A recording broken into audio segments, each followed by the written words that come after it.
ममता बनर्जी आज कोलकाता में ईडी से ही भिड़ गई। जहां छापा पड़ रहा था वहीं उन्होंने धावा बोल दिया।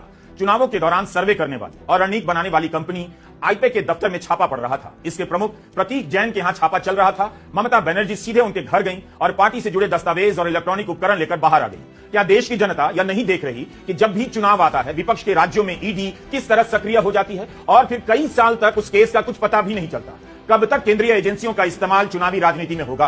क्या सबको दिख नहीं रहा कि जब भी चुनाव आता है तभी ईडी सक्रिय होती है? क्या ईडी भेजकर सर्वे करने वाली कंपनी आईपैक के यहां से तृणमूल कांग्रेस से जुड़े दस्तावेजों को उठवाया जा रहा था? किसका सर्वे कहां से है, कौन उम्मीदवार कहां से हो सकता है, यह सब पता लगाने की कोशिश हुई? अगर यह सब हुआ है तो बेहद खतरनाक। आखिर कब तक जांच एजेंसियों के इस्तेमाल से विपक्ष को चुनावों के समय धक्का देने और जेल का डर दिखाकर घर में बंद कर देने का खेल चलेगा?